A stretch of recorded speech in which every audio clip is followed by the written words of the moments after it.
ሰላም ጤና ይስጥልኝ የምንጊዜ ሚዲያ ቤተሰቦች ከወር በፊት ከያስፔድ ተስፋዬ ጋር ምክረ ሐሳብ ለረጋ ፖለቲካዊ ስርዓት በሚል ርዕስ የጻፈውን መጣጥፍ መነሻ በማድረግ እንደተወያየንበት ታስታውሳላችሁ።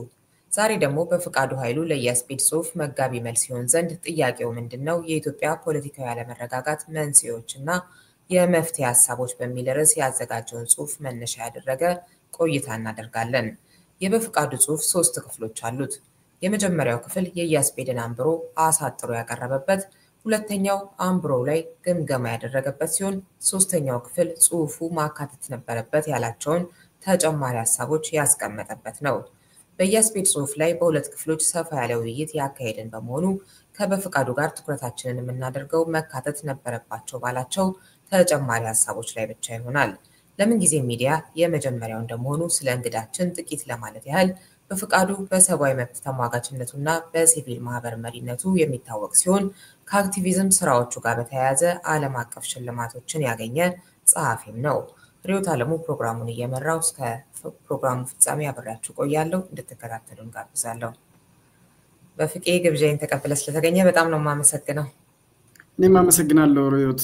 ዛሬ መጀመሪያዬ ነው። እንግዲህ ሌሎችም በድጋሚ እቀርባለሁ ብዬ አስባለሁ። ፕሮግራሞችሽን በጣም እንደማደንቅ ለመግለጽ እፈልጋለሁኝ። በተለይ በዚህ ጊዜ ብዙ የሰከኑ ውይይቶች በማይካሄዱባቸው ጊዜዎች ላይ በሁሉም ርዕሶች ላይ የሰከነ ውይይት ስለምታቀርቢ በጣም አድናቂሽ ነኝ። በጣም ነው የማመሰግነው በፍቄ። ይልመድብህ ብያለሁ እኔም። እሺ እንግዲህ ወደ ውይይታችን ስንሄድ በተጨማሪ ሐሳቦች ባልከው የጽሑፉ ክፍል ላይ መግቢያው ላንብበው እስኪ። የያስፔድ አንብሮ በርካታ ወሳኝ ቁም ነገሮችን ሲዳስስ በተለይ የዛሬቱ ኢትዮጵያ መዋቅራዊ ችግሮች የሆኑ አንዳንድ ሊዘነጉ የማይገቡ ነገሮችን ሳያነሳ አሊያም በጨረፍታ በመዳሰስ ብቻ አልፏቸዋል። ስለዚህ በዚህ ርዕስ ስር የማነሳቸው ተጨማሪ ሐሳቦች የተረጋጋ አገረ መንግስት ማኖር አለመቻላችን መሰረታዊ መንስኤዎች ሆነው በያስፔድ አንብሮ ያልተዳሰሱ ብዬ የማምናቸውን ነው። የዛሬቱ ኢትዮጵያ የችግሮቹ የበላይ ችግር ከችግሮቹ መንስኤ ይልቅ ምልክቱን ማከም ነው ብዬ አምናለሁ። ከግማሽ ምዕተ ዓመት በፊት የኢትዮጵያ ሊቃን የኢትዮጵያውያንን ጥያቄ በመደብና ብሔረሰብ መነጽር አልፎ አልፎም ድርብርብ ጥያቄዎችን በማንሳት መልሶችን አፈላልገዋል። የመሬት ላራሹ አዋጅና የኢትዮጵያ ብሔርን መሰረት ያደረገ ፌዴራሊዝም ምስረታዎች ያን የተነሱ ጥያቄዎችን ለመመለስ የተደረጉ ሙከራዎች ናቸው። የመፍትሄ እርምጃዎቹ የኢትዮጵያውያንን ህመም ለተወሰነ ጊዜያት ወይም የተወሰነውን ህመም ብቻ ካስታገሱ በኋላ ህመሙ መልሶ ሲያገረሽ ወይም የጎንዮሽ ጉዳቱ ተባብሶ ሲወጣ እየተስተዋለ ነው። ስለዚህ መልስ ከመስጠታችን በፊት የችግሩን መንስኤ አውቀነዋል ወይ? ለመሆኑ ጥያቄው ምንድነው ብለን መጠየቅ ያለብን ይመስለኛል ትላለህ እና ወደ ዝርዝሩ ከመግባታችን በፊት የተረጋጋ ሀገረ መንግስት መፍጠር አለመቻል ነው በሚለው በበሽታው ተስማምተህ ያንን ማድረግ ለምን አቃተን የሚለውን ስትመረምር የበሽታው መንስኤዎች ላልካቸው የቀረቡ የመፍትሄ ሐሳቦች አድርገን ማየት እንችላለን። ይሄ ማንነትን ነፃ ማውጣትና የመንግስትን ስልጣን መለጎም። እንዲያ ከሆነ ደግሞ ጥያቄው ምንድነው የሚለው ጋር ተመሳሳይ የሆነ ሁለታችሁም እይታ አላችሁ ማለት ነው ስለ መንስኤውና ስለ መፍትሄ ሐሳቦቹ ነው የምንነጋገረው ማለት ነው። እሱ ላይ እስኪ ትንሽ የበለጠ አፍታታው። አዎ እንግዲህ በተለያዩ ጊዜዎች ውስጥ የተለያዩ ለውጦች እየተከሰቱ ነው። ከእንደገና ከለውጡ በኋላ የሚመጡ ስርዓቶችም እንደዚሁ የተረጋጋ ሀገረ መንግስት ማኖር አልቻሉም። እንግዲህ ላለፉት ቢያንስ 50 ዓመታት እንደምንመለከተው ሰላምና መረጋጋት የለም። ከዛ በፊትም የነበረው ቢሆን በጭቆና ላይ የነበረ ስርዓተ መንግስትና ስርዓተ ማህበር ነበር የነበረን ማለት ይቻላል። የተረጋጋ መንግስት ማኖር ያልቻልነው ለምንድነው? ምልክቱን እያከምን ነው የሚል ነገር ነው የመጣብኝ።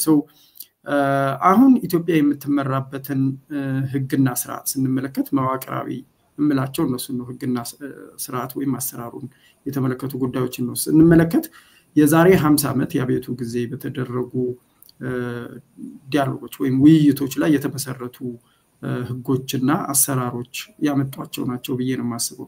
ኦፍ ኮርስ እነዛ በዛን ጊዜ በወቅቱ የተደረጉት ንግግሮች ለምሳሌ የመደብ ጥያቄ ተመልክቶ የመሬት ላራሹ አዋጅና ከዛ የመሬት ፖሊሲያችን እስካሁን ድረስ ይቀጥላል። ምክንያቱም በኢትዮጵያ ትልቁ ሀብት መሬት መሆኑ ይታወቃል። ከዛ ለምሳሌ የብሔረሰብ ጥያቄን አስመልክቶ የነዋለልኝ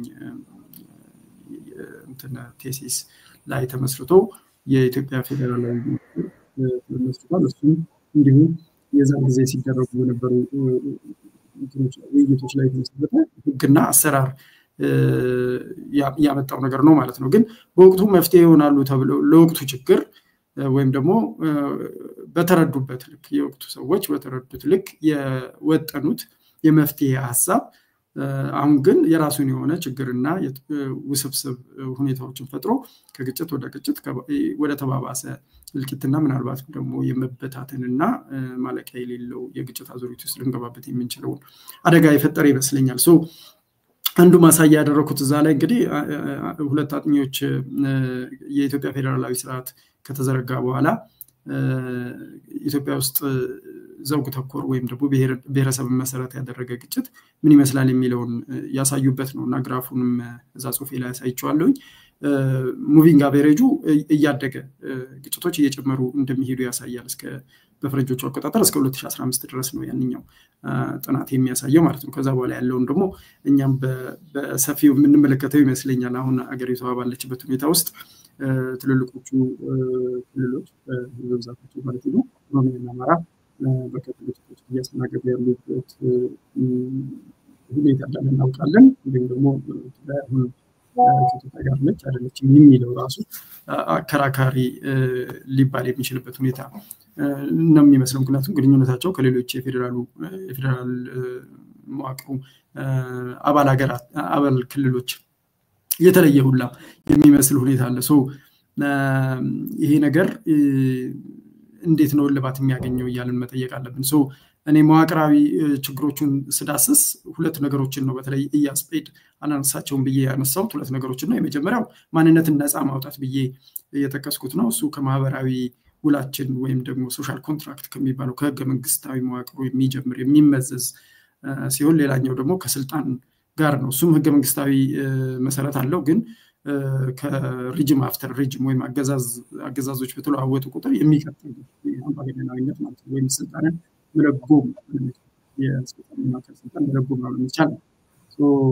መጀመሪያ ዲስከስ ብናደርገው ጥሩ ይመስለኛል። የመጀመሪያው ማንነትን ነፃ ማውጣት ብለው በተለይ የዜግነት ምንጩ ምንድነው የሚለው ነው። የዜግነት ምንጩ ምንድነው? እንዴት ነው ዜግነት አንድ ሰው የሚያገኘው የሚለው ነው። በብሔረሰብ ነው የሚገኘው የሚል እንትን አለኝ። የማህበራዊ ውላችን በተለይ ፕሪያምብሉ ላይ የህገ መንግስቱ ቀዳሚ ቃል የህገ መንግስቱ ፍልስፍና እንዴት ዜጎችን እንደሚያይና ዜጎች ሜምበርሺፓቸው ወይም የአገረ መንግስቱ አባልነታቸው በምን በኩል እንደሚገኝ የሚያመለክት ነው። በዛ ፍልስፍና መሰረት ነው ሌሎችም ተቋማትና አሰራሮች የሚገነቡት። ስለዚህ መዋቅራዊ ችግሮችን የሚያስከትለው ነው ብዬ ነው የማስበው።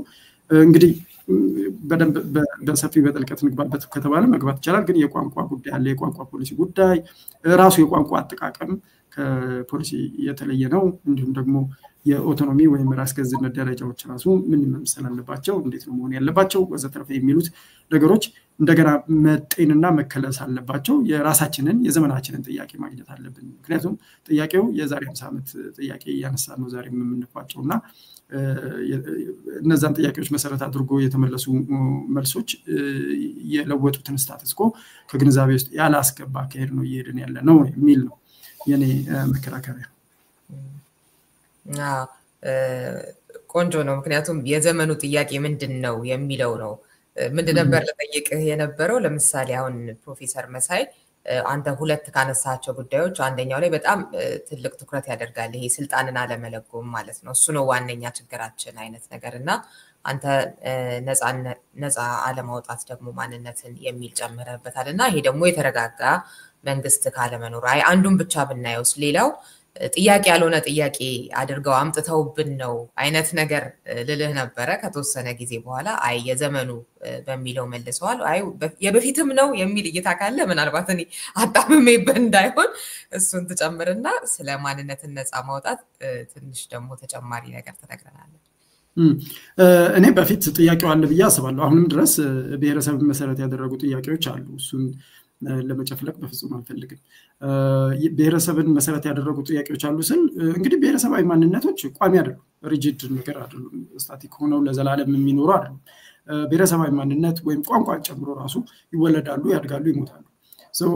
ግን ብሔረተኝነትና ብሔረሰብን ማንነት ያደረገ ጥያቄ የለም ሳይሆን ምናልባት አቀራረቤ ማንነትን ነፃ ማውጣት የሚለው እሱ የፍትህ ችግራችን ምንድነው በተለይ ከፌደራሉ መዋቅር መዘርጋት በኋላ ኤትኒሲቲ ዘውግ ወይም ብሔር እየተባለ ነው የሚተረጎመው ብሔረሰብ እየተጠራው ፈልጋለሁ ብሔረሰባዊ ማንነት ብቸኛውና ዋነኛው ስልጣኔ ማግኛ ሀብቴ ማግኛ ምንጭ ሆኗል ማለት ነው መዋቅራዊ ድጋፍ ያለው ማለት ነው ስለዚህ ይሄንን እንደውም ዮናታን ፍስሐ የሚባል ፕሪቶሪያ የሚያስተምር አንድ ፕሮፌሰር የህገ መንግስት ጉዳዮች አጥኚ ነው ዘ ኦሪጂናል ሲን ነው የሚለው ቀዳማዊ ኩነኔ ነው የሚለውና ምን ማለት ነው መንግስት ወይም ህገ መንግስቱ አገር መንግስቱ እውቅና የሚሰጠው ብቸኛውና ዋነኛው ማንነት ብሔረሰባዊ ማንነት መሆኑን ነው ይሄ በጣም በርካታ ችግሮችን ያስከትላል ህገ መንግስቱም ሲጀምር እኛ የኢትዮጵያ ብሔረሰቦችና ህዝቦች ብሎ ነው የሚጀምረው ብሔረሰቦችና ህዝቦች የሚለው ቃል ያው ኤትኒክ ግሩፖችን የሚወክል ነው እንትኑ ዲፊኒሽኑም ህገ መንግስቱ ሲያስቀምጠው እንደ አንድ ጠቅልሎ ነው የሚበየነው ስለዚህ ብሔረሰባዊ ማንነትን ነው በዚህ ምክንያት ብሔረሰባዊ ማንነት በጣም የተለየ እና ብቸኛ ትኩረት ስለተሰጠው ሁሉ ነገር ሆኗል ማህበራዊ ህይወታችንን ፖለቲካዊ ህይወታችንን ኢኮኖሚያዊ ህይወታችንን በዚህ ነው የሚለው ለምሳሌ ኢትዮጵያ ውስጥ ባንኮችን ብትወስጂ በብሔረሰባዊ ማንነት ነው አንዳንዶቹ ስማቸው የብሔረሰባዊ ባይሆንም ብሔረሰባዊ እንትኑ ወግንናቸው ግን ያስታውቃል በፊት አዋሽ አባይ የተባሉ ኦሮሚያ ውስጥ በሚፈሱ አማራ ክልል ውስጥ በብዛት በሚፈሱ ወንዞች በዘተርፈ ይባሉ የነበሩት አሁን ግን ኦሮሚያ አማራ እየተባሉ ምክንያቱም እየገነገነ መጣ ብሔርተኝነቱ ምክንያቱም መዋቅራዊ ድጋፍ ስላለው ማለት ነው ኢኮኖሚው እና እነዚህ ባንኮች ደግሞ ዝም ብሎ የስም ጉዳይ ብቻ ሳይሆን የሚሰሩባቸው እዛ ውስጥ ተቀጥረው የሚሰሩ ሰራተኞች እዛ ጥቅም የሚያገኙ ማለትም ብድር ወዘተርፈ የመሳሰሉ የሚያገኙትም ጋር ወዘተርፈ በዚህ ማለት ከዛ ውጭ ያበድሩ ማያሰሩ ምናምን ማለት ሳይሆን በዋነኝነት መሰረታቸው ያ ነው የሚሆነው ለምሳሌ ኦሮሚያ ባንክ አማራ ክልል ውስጥ ለመንቀሳቀስ ራሱ ትንሽ ቅርንጫፎች አሉት ወይም አማራ ባንክ እንደዚሁ ኦሮሚያ ውስጥ ጥቂት ቅርንጫፎች ሊኖራቸው ይችላሉ ግን በርካታ ደንበኞች አይኖራቸውም መሰረታቸውም በቃ ክልላዊ ነው ማለት ነው ይሄ ደግሞ ኦፍ ኮርስ ክልላዊ ባንኮች ሊኖሩ ይችላሉ ምንም ችግር የለውም ይሄንኛው ግን እነዚህ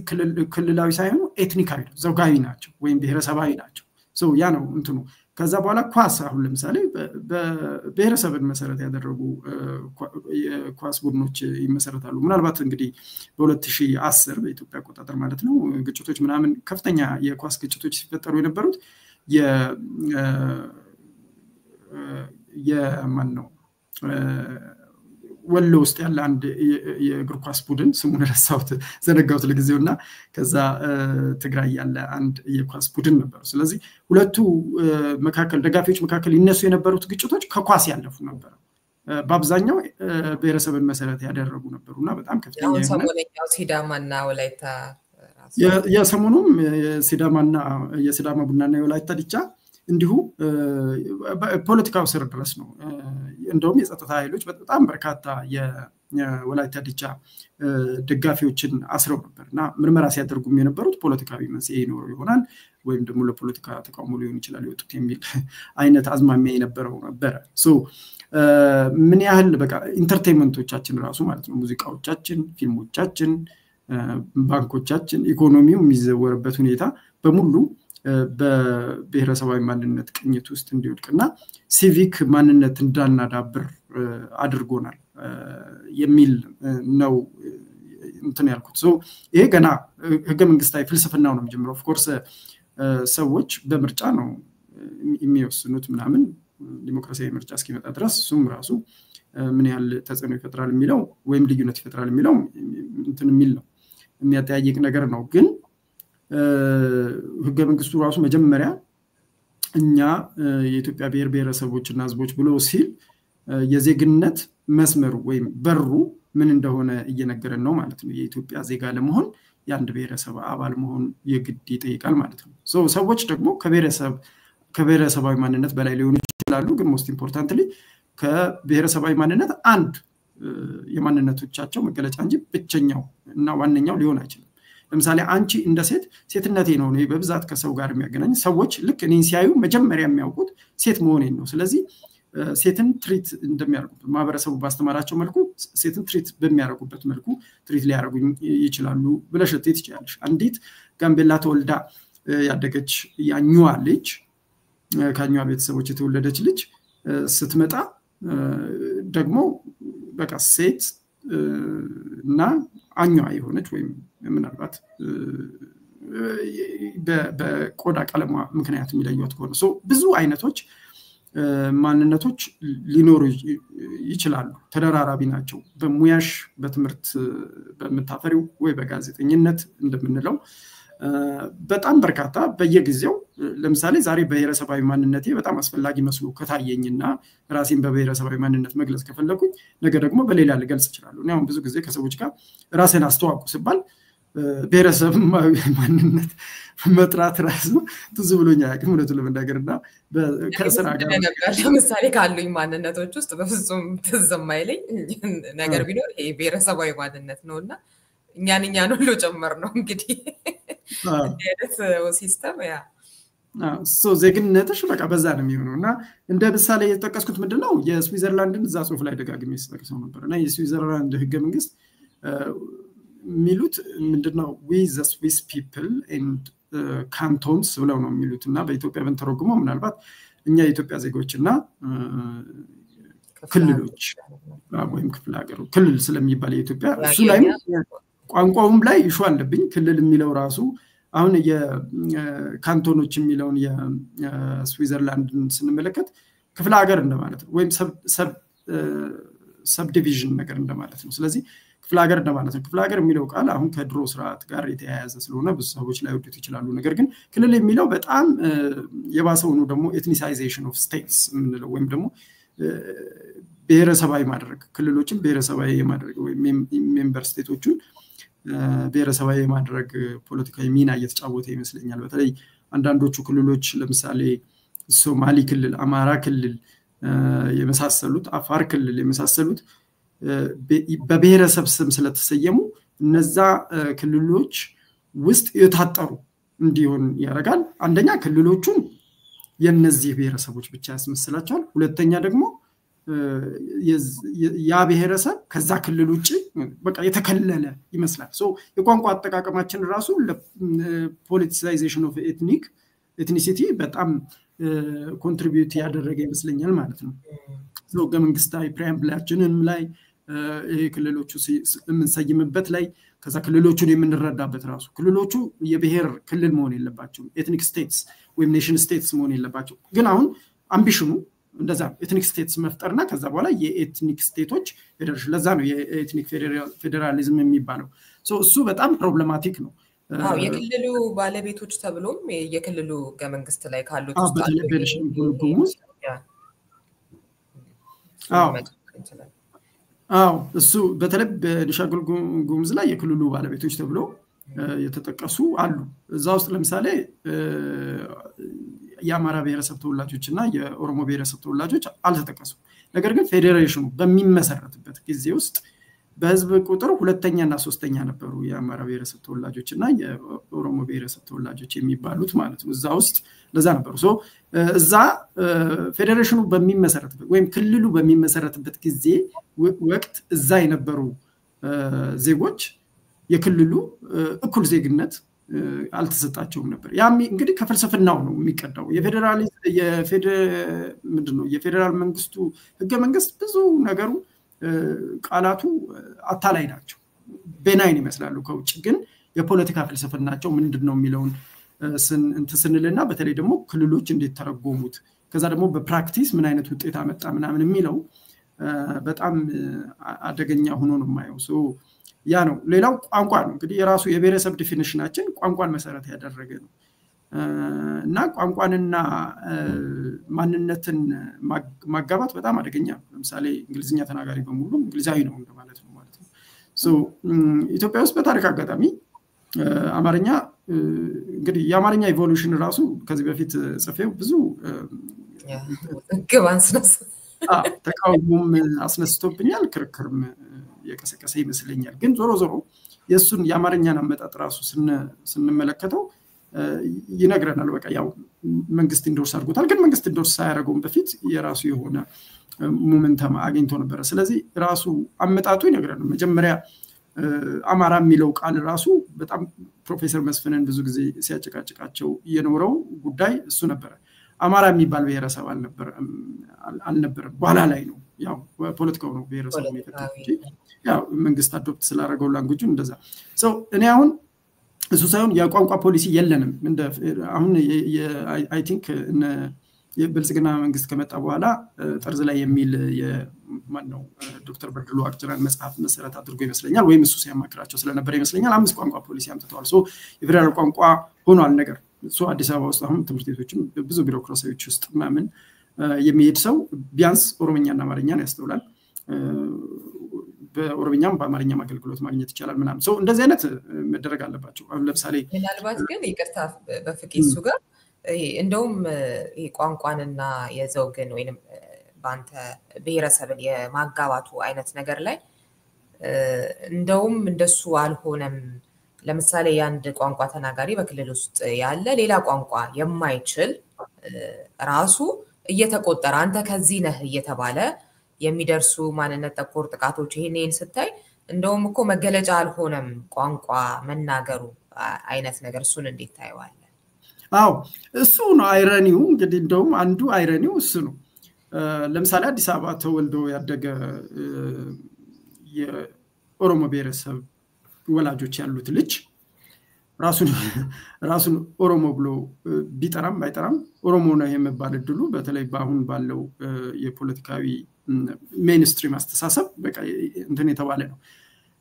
ሶ ይሄ ሰው ከሁለት ያጣ ነው የሚሆነው። የሚቆጠረው እንደ ኦሮሞ ነው። ለምሳሌ ግን ኦሮሚያ ቢሮክራሲ ውስጥ ሄዶ መስራት አይችልም። ቢኮዝ የኦሮሚያ ቢሮክራሲ የሚሰራው በኦሮምኛ ስለሆነ ማለት ሶ አዲስ አበባ ውስጥ ኦፍ ኮርስ ለምሳሌ ባህር ዳር ብናደርገው ነው አዲስ አበባ ውስጥ እንኳን መስራት ይቻላል። ሪሌቲቭሊ አዲስ አበባ ነው አንጻራዊ አካታችነት ምናምን ያለው። ለምሳሌ ባህር ዳር የተወለደ ከሁለት የኦሮሞ ቤተሰቦች የተወለደ ልጅ ቢኖር ሶ ቢሮክራሲው ይተባዋል አውቶማቲካሊ ምንም እንኳን አማርኛ ቢችልም ማለት ነው። በጣም ሬድ ኬዝ አለው። ኦፍ ኮርስ አይሰሩም ማለት አይደለም። ለምሳሌ ማለት የሌላ ብሔረሰብ ተወላጅ እዛ ምናምን አይሰራም ማለት አይደለም። ግን ዞሮ ዞሮ ቅኝቱ ያ ስለሆነ በጣም እነዚህ አይነት ሰዎችን በተለይ ከቅኝት የተወለዱ ወይ ደግሞ ቋንቋውን የማይችሉ ምናምን ሰዎችን አይደንቲፋይ ያደርጋቸዋል። ግን አት ዘ ሴም ታይም ደግሞ ሪጀክት የሚያደርጋቸዋል። ኦልሶ ተቃርኖ ምንድነው ኦሮምኛ የሚችል እንትን የማይችል ኦሮሚያ ሄዶ ማያቅ ያልኖረ ምናምን ሁላ ሰውዬ ኦሮሞ ተብሎ ሊጠቀስ ይችላል። ግን ኦሮሚያ ተወልዶ ያደገ ምናልባት ከአማራ ብሔረሰብ ወይም ከሌላ ብሔረሰብ ወላጆች ተወልዶ ያደገ ኦሮምኛ የሚችል የኦሮሞ ባህል የሚያቅና ከባህሉ ጋር አታችመንት ያለው ራሱ ኦሮሞ ነው የሚባል እድሉ በዚህ አስተሳሰብ በጣም ምክንያቱም እንትኑ ይሄ ፕሪሚቲቭ የሚባለው አይነት ነው እንጂ ራሱ ፖለቲካው የሚያመጣው ማለት ነው። ኦፍ ኮርስ አንድ ጊዜ በያና ሴቦ የሚባሉ የሆነ ሰው ይዛት ላይ ኦሮሞ ማን ነው ሲባሉ ኦዴግ ማለት ነው ኦሮሞ ነኝ ያለ ብለው ነበር። ሶ እንደዛ አይነት አስተሳሰብ ያስፈልጋል። ግን አሁን ያለው የፖለቲሳይዜሽን መጠን ኤትኒክን በቋንቋ ማንነት በኩል አድርጎ ወደዛ ይወስደውና ከዛ በኋላ ባዮሎጂካል የሚያስመስለው ነገር አለ እና በጣም ቅጣምባሩ የጠፋ ነው። ሶ እኛ ለመበየን ብንቸገር ምንም እንትንም ይላልም። ግን ፖለቲካ ውስጥ ያው ዞሮ ከፍተኛ ተጽዕኖ እያሳደረ ነውና ኤትኒክ ስቴቶች ተፈጥረዋል። ኤትኒክ ስቴት መኖር የለበትም በየትኛውም ዓለም ላይም ራሱ እንትን የምንለው ነው። በአውሮፓም ኤትኒክ ኔሽን ኮንሰፕቱ አሁን ዲኤትኒሳይዜሽን እዛ ቢጀምርም ምንድነው ኔሽን ስቴትስ የሚባለው ኮንሰፕት አሁን እንትን እየተባለ ነው። ምክንያቱም አሁን ናቹራላይዜሽን እነዚህ የዜግነት ፕሮሰሶች ምናምን ያንን ለመቀየር የሞከሩ ነው። ኦፍ ኮርስ ቋንቋ ለስራም ለኑሮም ለትምህርትም አስፈላጊ ስለሆነ ቋንቋ ያስተምሩሻል። የትምህርት አሜሪካን ሀገር ቋንቋ ባትችም የተወሰነ ሰርቫይቭል ታርጌት ይቻላልሽ። የተሻለ ግን ኢኮኖሚክ እና ሌሎችም ኦፖርቹኒቲዎች እንዲኖርሽ ስትይ ልትማሪ ትችላለሽ። ወደ ዜግነት ምናምን ስትሄድ ያው ፈተናው ምናምን የግድ ያው እንግሊዘኛን የማወቅ ነገር ይጠይቃል። ለስቴቢሊቲም የተወሰነ ስለሚል ነው ግን የቋንቋ ፖሊሲ ጉዳይ በቅጡ መታሰብ አለበት በኢትዮጵያ እና ብዙ በቅጡ የታሰበበት አይደለም የብልጽግናም ቢሆን ፖሊሲው እንደዚህ በይፋ የሚታወቅ አይደለም ህገ መንግስቱ ላይ የተጻፈው ለምሳሌ አማርኛ የፌደራል መንግስቱ የሥራ ቋንቋ ይሆናል ነው ከዛ ክልሎች ደግሞ የራሳቸውን ቋንቋ ይመርጣሉ ነው እኔ ምለው እንግዲህ የራሱ ይሄ ህገ መንግስታዊ አመለካከታችን ራሱ ቋንቋ መሰረት ያደረገ ወይ ማንነት መሰረት ያደረገ መሆኑ ቀርቶ መጀመሪያው እኛ የኢትዮጵያ ዜጎች ብሎ መጀመር አለበት ያንን ዜጎችም ግለሰቦች ማንነታቸውን እንዲመርጡ እንት ማለት አለበት ከዛ አስፈላጊ ከሆነ ብሔረሰባዊ ወይም ደግሞ ክልላዊ ነፃነቶችን እንዳይጨፈለቅ ምክንያቱም አንዱ ራሱ ስልጣንን የመከፋፈያ መንገድም ስለሚሆንና የራስን እድል በራስ መወሰን ስለሚያስፈልጋቸው አካባቢዎች ያንን ለማስቻል ሲባል ልክ እንደ ስዊዘርላንድ ካንቶኖች እንዳለው ክፍለ አገረ መንግስቶች ልንላቸው ይችላል whatever we call them ግን እንደዛ አይነት መንገድ ኮምፕሮማይዝ ያስፈልገናል ብዬ አስባለሁ ወደ ቋንቋ ስንመጣ ደግሞ እንዲሁ በርካታ ቋንቋዎችን የምናረግበትም ሊኖር ይችላል እኔ እንኳን የህንድ ፖሊሲ ነው እዛ ላይ ጽሁፉ ላይ ባንጠቅሰውም የህንድ ፖሊሲ ነው የሶስት ቋንቋ ፖሊሲ ጥሩ ይመስለኛል ምክንያቱም ኢትዮጵያ ውስጥ አሁን ትልቅ አሲሜትሪ አለ እና ያ ትልቅ አሲሜትሪ ምንድነው በተለይ ኦሮሚያና አማራ ክልል በጣም ግዙፍ ናቸው ከሌሎች ክልሎች ጋር ሁለቱ ለምሳሌ ተባብረው ለምሳሌ ኦሮማራ ላይ እንደሰሩት አይነት ሌሎችም በሙሉ ማርጂናላይዝ የሚያደርግ ስራ ሊሰሩ ይችላሉ አብዛኛው ነገርም ደግሞ አሁን የሚሆነው በሁለቱ ፍጭት ነው ማለት ነው እና ስለዚህ ይሄ የቆዳ ስፋት የመጨመር የህዝብ ብዛት የመጨመር ኢቭን ሴንሰስ ማድረግ ያልተቻለው በዛ ፉክክር ነው ምክንያቱም የበጀት ኢምፕሊኬሽን አለ ወዘተርፈ ምናልባት እነዚህ በርካታ ቋንቋ ተናጋሪ ያላቸው ሁለት ቋንቋዎችም ስለሚሆኑ እነሱን አድርጎ ሶስተኛ ቋንቋ እንግሊዝኛ ለምሳሌ አት ፌደራል ሌቭል ማድረግ ይቻላል ግን ክልሎች ውስጥ የህንድን አይነት ፖሊሲ ብንከተል ማለት ነው ክልሎች ውስጥ ለምሳሌ ኦሮሚያ ውስጥ አንድ የሥራ ቋንቋ ብቻ መሆን የለበትም አማራ ውስጥ አንድ የሥራ ቋንቋ ብቻ መኖር የለበትም እነዚህ ክልሎች ውስጥ ለምሳሌ አማርኛ ለምሳሌ አዲስ አበባ ውስጥ አማርኛ ኦሮምኛና እንግሊዝኛ የሚሰጥ ከሆነ እነዚህ ሁለት ክልሎች ውስጥም እንደዛ ማድረግ ይቻል ይሆናል ከዛ ሶማሊ ስንሄድ ግን ሶማሊ ክልል በሶማሊኛ ከዛ ደግሞ እንግሊዝኛና ከሁለቱ የፌደራል ቋንቋዎች አንዱን መርጠው የሚመቻቸውን ሊያደርጉ የሚችሉበት እንዲሁ ትግራይ ስንሄድ ደግሞ ትግርኛ ሎካሉ ስለሆነ ከዛ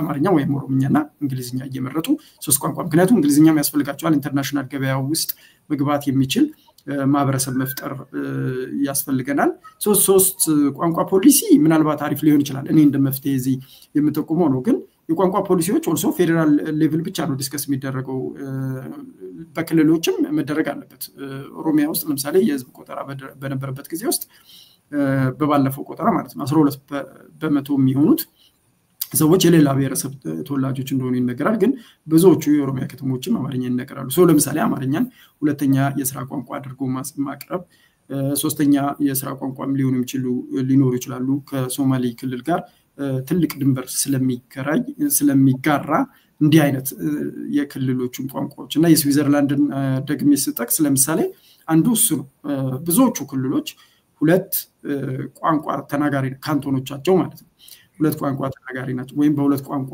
ነው የሚሰሩት ማለት ነው ከዛ ደግሞ ሶስትም የሥራ ቋንቋ ያላቸው ክልሎች አሉ ፌደራሉ የፌደራል መንግስቱ ሶስት የሥራ ቋንቋ ነው ያለው በዛ ኦልሶ አንዱ ትልቁ ሌሰን በዛ አንድ ቋንቋ ተናጋሪነት በአንድ ክልል መታጠርን አያስገድድም እና ይሄ ቢሮክራቲክ እንደውም አንዳንድ ተቃውሞች ያያዩ ነበርና ኦሮሚያን ለማፍረስ ነው እንደዚህ የሚባለው ምናምን እኔ ቤዚካሊ ትልልቆቹ ክልሎች በቋንቋ መስመር ሲሰመሩ የተፈጠሩ ብዙ ስህተቶች አሉ ብዬ ነው የማስበው አስተዳደራዊ ምቾት ካለ መፍጠርም ጋር በተያያዘ ማለት ነው እና የራሳቸው ክልሎቹም የማዕከልና የዳር ሀገር ሰው እየፈጠሩ ይመስለኛል ራሳቸው ኦሮሚያን ብታዩ ቦረናና ሸዋ ላይ ያለ አንድ የኦሮሞ ተወላጅ ከኦሮሚያ መንግስት የሚያገኘው አገልግሎት እኩልና ተመጣጣኝ ነው ብዬ ለማሰብ ይከብደኛል ግን ኦሮምኛ ተናጋሪ ስለሆኑ ብቻ ለምሳሌ ቦረና አካባቢ ያለውን ወይም ቦረናና ጉጂ ያሉትን አካባቢ በአንድ ማጠር ቢቻል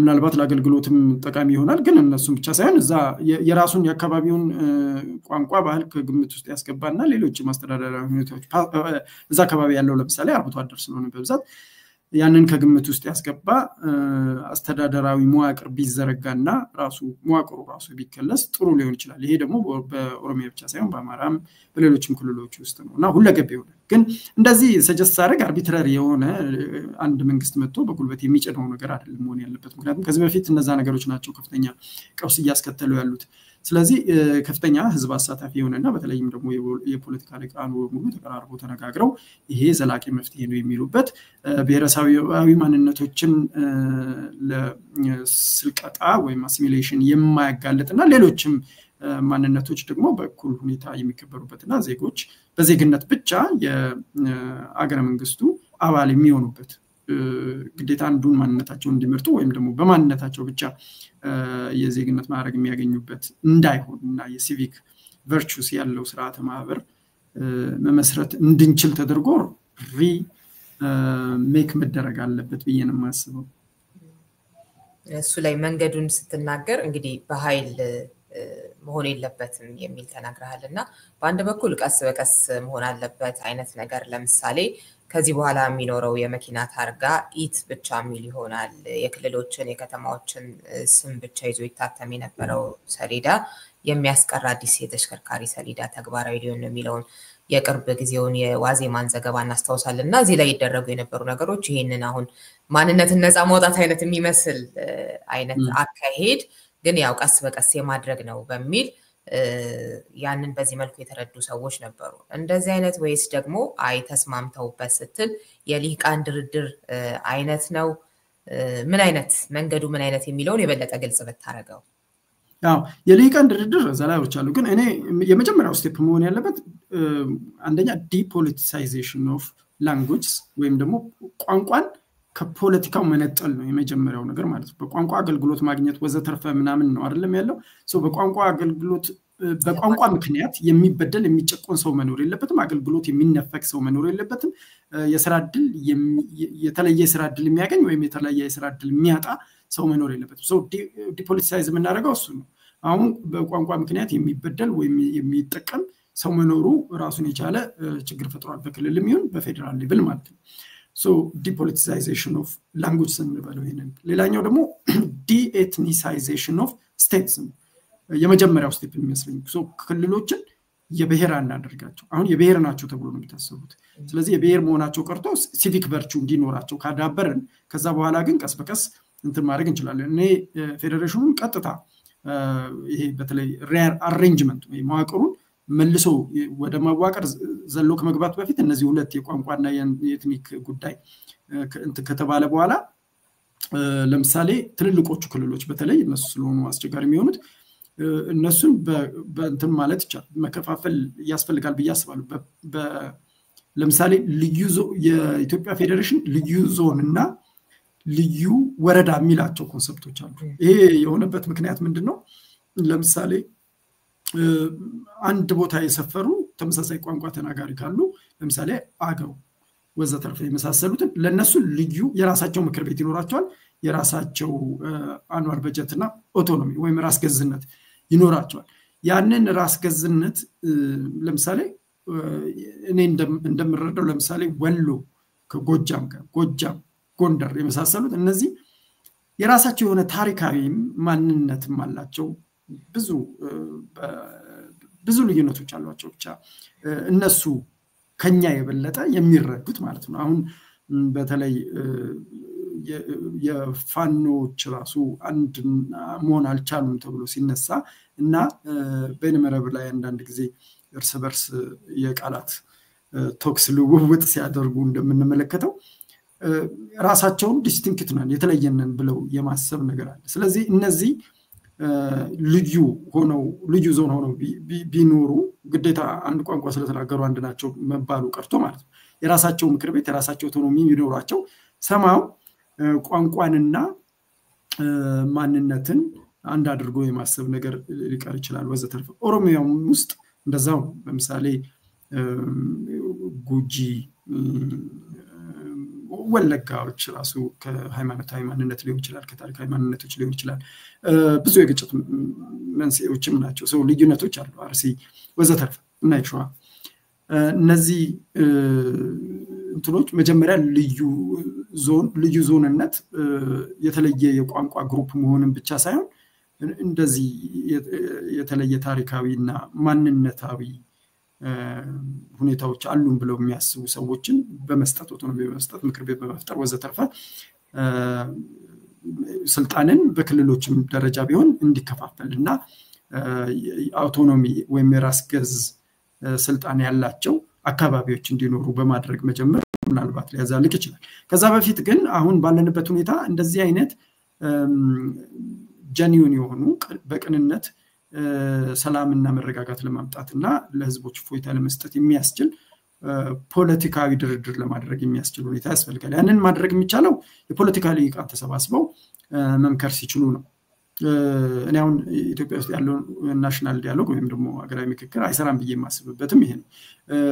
የሀገራዊ ምክክር ኮሚሽኑ እየሞከሩ ያሉት ምንድነው ብዙሃን ይናገሩ ነው። ግን ዞሮ ዞሮ የብዙሃን አመራረጡ ላይ ራሱ ብንነጋገር ይሄ ከዛ አጀንዳ ውጪ ነው እንጂ ብዙ የሚያስነሳቸው ጥያቄዎች ይኖራሉ። ግን ትልቁ ችግር ኢትዮጵያ ውስጥ ብዙሃኑ በልሂቃን ነው የሚመራውና ልሂቃኑ ምክንያቱም የተሻለ ትምህርት የተሻለ ኤክስፖዠር ወዘተርፈ ስላላቸው ነው እንጂ አሁን እኛ እዚህ የምናወራው ራሱ የመዋቅራዊ ችግሮች ስንጠቃቀስ እነዛን በትምህርት ብዙ በማየት በማንበብ እና በመጓዝ ጭምር የተማርናቸው ናቸው። እነዛ አይነት እኛ ያለንን አክሰስ ብዙሃኑ ስለሌላቸው ጦሱ ላይታያቸው ይችላል። እንደዚህ ቢደረግ እንደዚህ ቢደረግ ስለዚህ ብዙሃን ናቸው እንትን ልሂቃን ናቸው ብዙሃንን የሚያንቀሳቅሱት ነው። ስለዚህ ጦሱ ላይታያቸው ይችላል ስትል ምናልባት ይሄ የተለያዩ ቲዮሪዎችን ምናምን እንደዚህ ብለው ሊያስቀምጡ ላይችሉ ይችላሉ። አሁን ብዙሃን እያልን በምንነጋገርበት አይነት ሁኔታ ነው ማለት ግን እንደውም ችግሮችን ራሱ አንዳንዴ ችግር ያልሆኑ ችግሮችን በማድረግ አንዳንዴ ልክ ያልሆኑ ያልከው አይነት እንትኑን ማከም አይነት ምልክቶችን በማድረግ በተለያየ አይነት መንገድ ራሱ ችግር የሚያመጡትስ እነዚሁ አካላት አይደሉም ወይ የሚለውን እሱን እንዴት ታየዋለህ? አዎ እሱማ እነሱ ናቸው። ግን ማለት we can't stop ሁሉም በነገራችን ላይ አይ ቲንክ ፖለቲካ እንትን የልሂቃን ድርድር ነው። ዞሮ ልሂቃኑን ትንሽ ማስታገስ ያስፈልጋልና ማህበረሰቦች ደግሞ ያለ ማቋረጥ ልሂቃንን ያፈራሉ።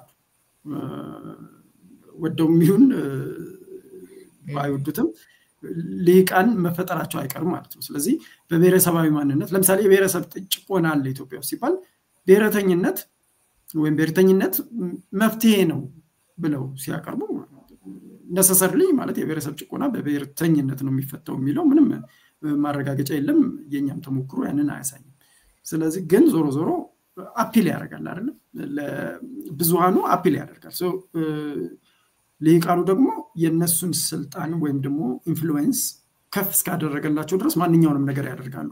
ስለዚህ ምንም አይነት ቅዱስ የሆነ ሐሳብ አምጥተሽ ጠረጴዛ ላይ ብትዘረጊና ህገ መንግስት ለምሳሌ ጥሩ 30 ኤክስፐርቶች እኮ ተሰባስበው አንድ አዲስ ህገ መንግስት የኢትዮጵያን ጥናት የኢትዮጵያን ችግሮች በደንብ አጥንተው አዲስ ህገ መንግስት ከሌሎች ሀገራትም ተሞክሮ አድርገው ፎርሙሌት ቢያደርጉና ቢያቀርቡት ጥሩ ሊሆን ይችላል። ግን ያ ህዝባዊ ቅቡልነት ከሌለው ልሂቃኑ ደጋፊዎቻቸውን በማነቃነቅ ከፍተኛ ቀውስ ሊፈጥሩ ይችላሉ።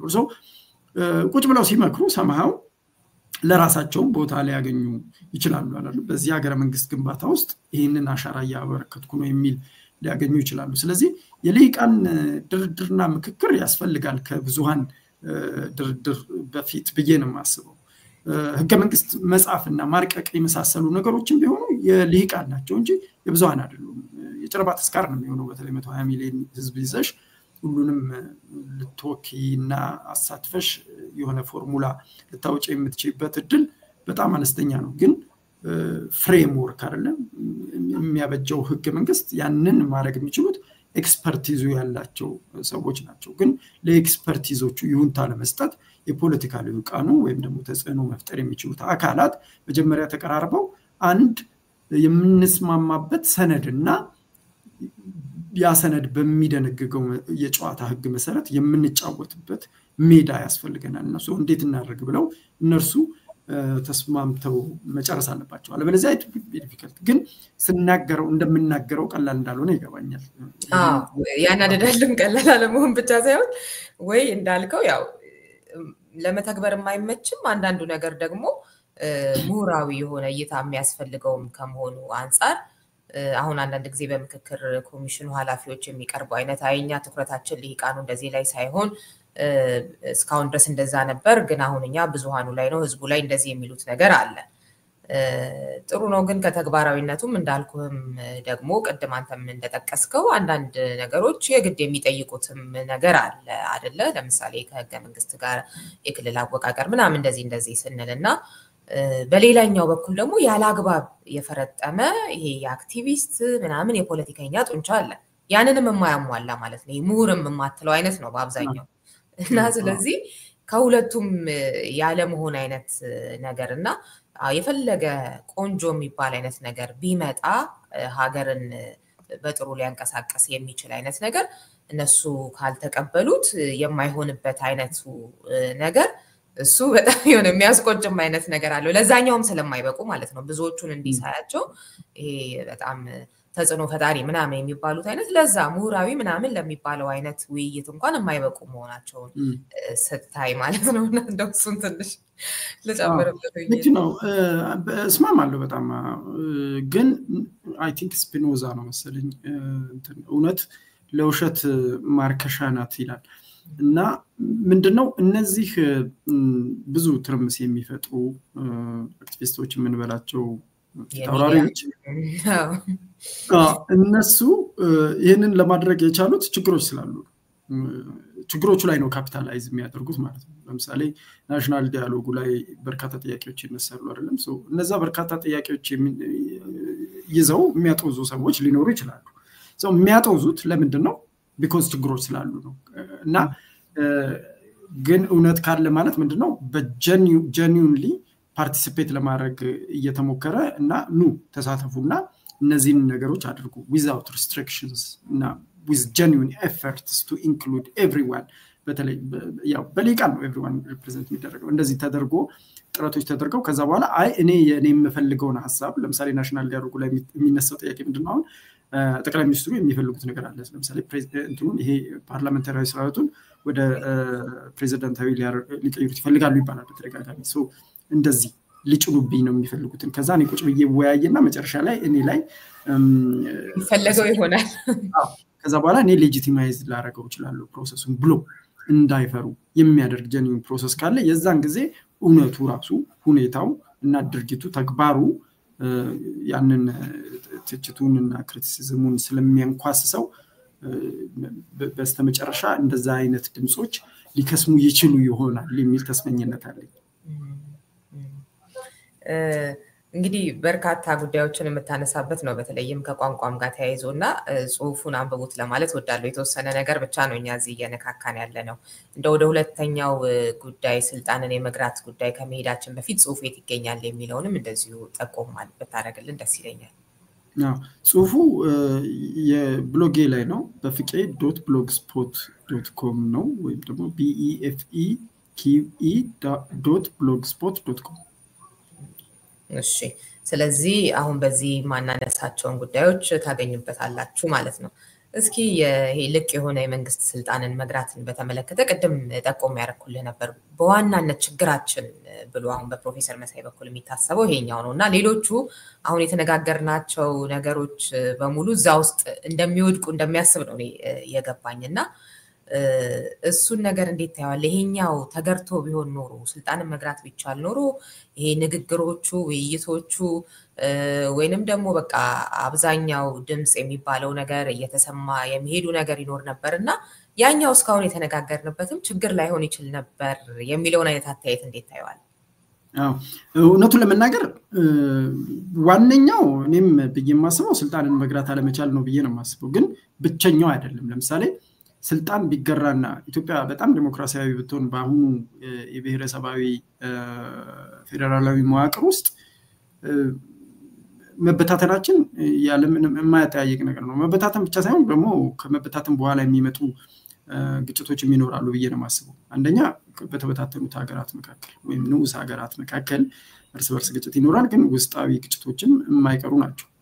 እኛ ደግሞ የምስራቅ አፍሪካ ሰዎች ስለሆነ ለዚህ ነገር እንግዳ አንሆንም። አሁን ለምሳሌ ኤርትራ ከኢትዮጵያ ከተገነጠለች በኋላ ለ30 ዓመት ለነጻነት ነው የተዋጋችው፣ ግን ከዛ በኋላ ከ30 ዓመት በላይ ነፃነቷን አታ ነው እየኖረች ያለችው ደቡብ ሱዳን አሁን ሙሉ ሀገር መንግስት ለማለት ራሱ የሚያስቸግር ሁኔታ ላይ ያለች ሀገር ነች ጁባ ብቻ ነች እውነቱን ለመናገር በመንግስት ኮንትሮል ስር ያለችው ወይም የተረጋጋ ልትባል የምትችለው ማለት ነው እንዲሁ ከነፃነቷ ጀምሮ እስከ ዛሬ ድረስ እንዲሁ እርስ ግጭት ውስጥ ሲዳክሩ ነው የምናገኛቸው ይሄ የመበታተን ነገር ዝም ብለን ላይትሊ የምንመለከተው ነገር አይደለም ማለት ነው ሰላማዊ አገሮች የሚወለዱበት ሁኔታ ሳይሆን የባሰ ውጥንቅጥ ውስጥ ሊገቡ የሚችሉ ንዑስ ሀገራትና እርስ በርስም ደግሞ የማይቋረጥ ግጭት ውስጥ ሊገቡ የሚችሉበት ሁኔታ ነው ሊፈጠር የሚችለው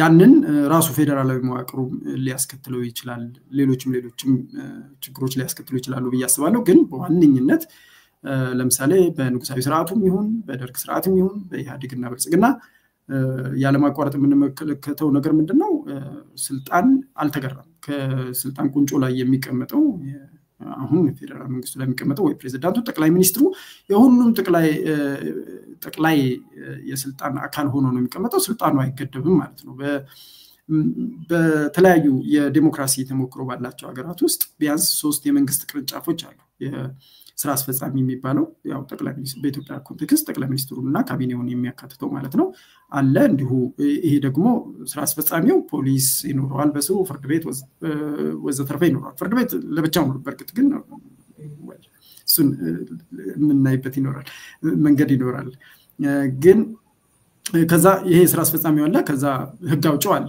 የህዝብ ተወካዮች ምክር ቤት የምንለው ማለት ነው የፌደሬሽን ምክር ቤትም እዚህ ውስጥ ይካተታል 2 ቻምበር ስላለን እኛ ማለት ነው ከዛ ደግሞ ፍርድ ቤት አለ ቀደም ፍርድ ቤትን በስተክሽን ፍርድ ቤት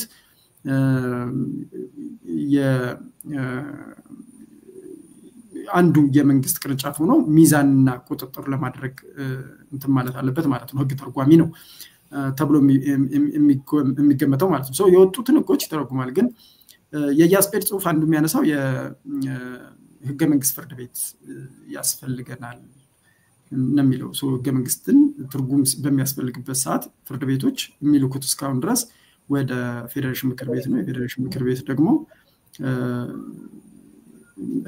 ምክር ይጠይቃል ከሱፕሪም ኮርቱ ምክር ይጠይቃል ግን አይወስንለትም ኢንኳይሪ ያለ ከዛ ይጠይቅና በዛ በተመከረው መሰረት ፌደሬሽን ምክር ቤቱ ይወስናል ይሄ ህገ መንግስታዊ ፍርድ ቤት ወይም ኮንስቲቱሽናል ኮርት የሚባለው ነገር ያኔም ህገ መንግስቱ በሚቀረጽበት ጊዜ ተነስቶ ነበር እና ክፍሌ ወዳጆ በአጽንኦት አንስተውት ነበር ግን በወቅቱ አመራሪ ነበሩት አስፈጻሚ ነበሩት ሁሉ ጊዜ የመጨረሻውን ውሳኔ የሚወስዱት እንደሱ ስለሆኑ አይሆንም ብለው ነው ያስቀሩት እና ይሄ የፖለቲካ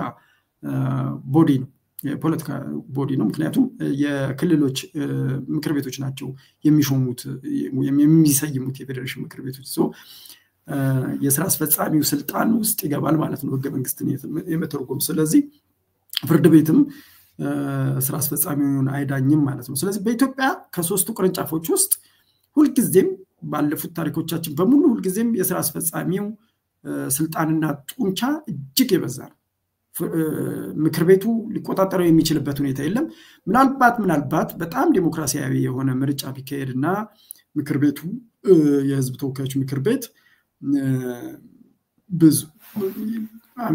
ብዙ ድምጾች ቢኖሩት ግን እንደዛም ሆኖ አሁን ባለው አሰራር ሊሆን አይችልም ምክንያቱም ጠቅላይ ሚኒስትሩ የሚመረጠው ከፓርቲው ፕሬዚደንሻል ምናልባት ትንሽ የሚሻለው በዚህ አንፃር ሊሆን ይችላል ምክንያቱም ጠቅላይ ሚኒስትሩ ማጆሪቲውን ምክር ቤት ውስጥ ማጆሪቲውን ወንበር ከወሰደው ፓርቲ ስለሚመረጥ ዞሮ ፓርቲው የፈለገውን ህግ ያወጣል ስራ አስፈጻሚው የፈለገውን ህግ ቀርጾ ወደ ምክር ቤቱ ይልካል ምክር ቤቱ ያጸድቅለታል ከዛ ፍርድ ቤቱን ደግሞ በጃዙር ስለሚቆጣጠረው ለምሳሌ በፌደሬሽን ምክር ቤት የምንበለው በጣም አስቸጋሪ ነው የሚሆነው እና ስልጣን አለመገራቱን በብዙ መንገድ ነው የምናየው ማለት ንጉሳዊ ይሄ አብሶሉት ሞናርኪ የሚባለው ማለት ነው ፍጹም ንጉሳዊ ስርዓት ነው የሚመስለው ኢትዮጵያ ውስጥ ያለው ሁኔታ አሁን ዜጎችም ይሁን ራሳቸው ጠቅላይ ሚኒስትሩ ራሳቸውን የሚመለከቱበት ወይም ዜጎች እሳቸውን የሚመለከቱበት ከዛ በፊትም ቢሆን መለስ ዜናዊ ምናልባት በኃይለ ማርያም ጊዜ ትንሽ ላልቶ ሊሆን ይችላል መለስ ዜናዊን የሚመለከቱበት ሰዎች ዜጎችና መለስ ዜናዊም ቢሆኑ በተወሰነ ዲግሪ ስልጣናቸውን የሚመለከቱበትና የሚጠቀሙበት መንገድ ከአብሶሉት ሞናርኪ የተለየ አይደለም። መንግስቱ ኃይለማርያምና ያው አብሶሉት ሞናርኪ ነበሩ። ስለዚህ ይሄንን መግራት ካልተጃለ ምንም አይነት ፕሮግረስ ማድረግ አይቻልም። የህዝብ ይሁንታ አይኖርም። ህዝቦችም ስልጣንን መግራትና መቆጣጠር በሚፈልጉት መልኩ ማስኬድ አይቻልም። ያው ዲሞክራሲያዊ ስርዓት ነው ለዚህ መፍትሄ የሚሆነውና ሁልጊዜም ዲሞክራሲን ትስል አብሶሉትሊ አሪፍ ስርዓት ነው ምናምን እያልኩኝ ሳይሆን አትሊስት በዲሞክራሲ ውስጥ ህዝቡን የሚመጥን መንግስት ማግኘት ይቻላል። ግን በእንደኛ አይነት የስራ አስፈጻሚው ስልጣን ባልተገራበት ስርዓት ውስጥ ግን በፍጹም ህዝቡን የሚመጥን መንግስት ማግኘት ይቻላል ብያለሁ። አዎ እሱ ጋር እንግዲህ መንግስትን የምትመለከትበት መንገድ ራሱ ትንሽ አሁን እኔም በጣም የምጋራው አስተሳሰብ ነበረ። አሁን ላይ ግን ነበር የምልህ ለምንድን ነው መሰለህ እንደው ስታየው ያቀደም እንደተነጋገርነው የአክቲቪስት የምትለውን የሚዲያ ሰው የምትለውን ምናምን ያው ህዝብን መጨፍለቅ ባይቻልም ግን ቀላል የማይባል ቁጥር ያለው ሰው እንዴት ነው የሚያስበው ምናምን የሚለውን ነገር ስታየው እሱ ነገር እየቀነሰልኝ መጣ። አንተ የመንግስት ላይ ያለ ጠበቅ ያለው ነገርና እሱ የመንግስት እይታን በተመለከተም ትንሽ ብንባባል ደስ ይለኛል። ጽሁፉ ላይ መንግስትን ፕሪዴተር ነው ወይም አዳኝ ነው ያልኩት። አዳኝ የሚለውን ማጥበቃቅቶ አዳኝ ልልል ነበር ያላልከው። ፕሪዴተር ነው አዳኝ ነው።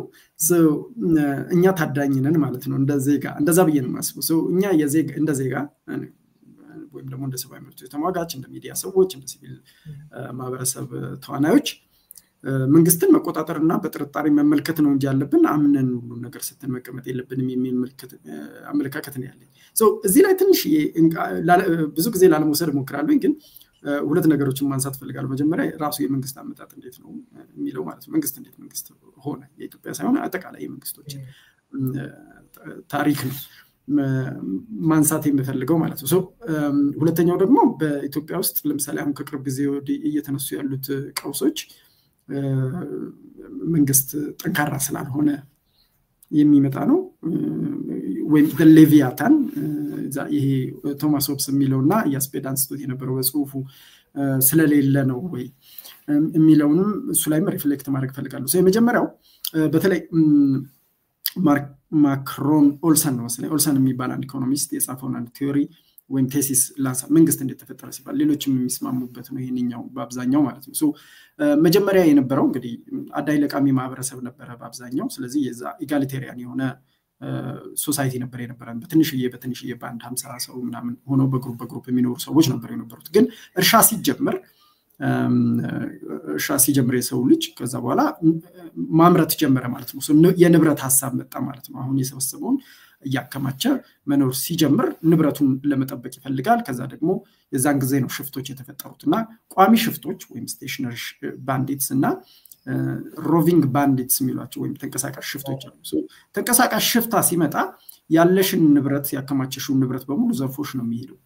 ቋሚ ሽፍታ ከሆነ ግን ካለሽ ንብረት ላይ ትንሹን ይወስድና ምክንያቱም መኖር አለብሽ የሚቀጥለውንም አርሰሽ ማምረት አለብሽ። ስለዚህ ይወስድና ከዛ እዛው አካባቢ ነው የሚቆየው። ስለዚህ ሌላ ተንቀሳቃሽ ሽፍታ ሲመጣ ያንን ያጠቃል። ምክንያቱም ከዚህ ሰውዬ መውሰድ የምችለው እኔ ብቻ ነኝ ምናምን ብሎ ያስባል ማለት ነው። ከዛ በጊዜ ሂደት ውስጥ ማህበረሰቦች ቋሚ ሽፍታውን እየመረጡ መጡ ከተንቀሳቃሹ ሽፍታ ይልቅ። ምክንያቱም ከንብረታቸው ያስተርፍላቸዋል፣ ከሌላ ዘራፊ ሽፍታ ደግሞ ይከላከላቸዋል ማለት ነው። ስለዚህ ቋሚ ሽፍታው ነው ማለት ነው በኋላ ላይ ሞናርኪ መንግስት የሆነው ማለት ነው። ስለዚህ ያቺ የሽፍትነት ኢንሄረንት ባህሪ አሁንም አለች ማለት ነው። ስለዚህ መንግስት ምንድነው የሚያደርግልን? ከምርታችን ታክስ ስንከፍል ከምርታችን እየወሰደ ነው ማለት ነው።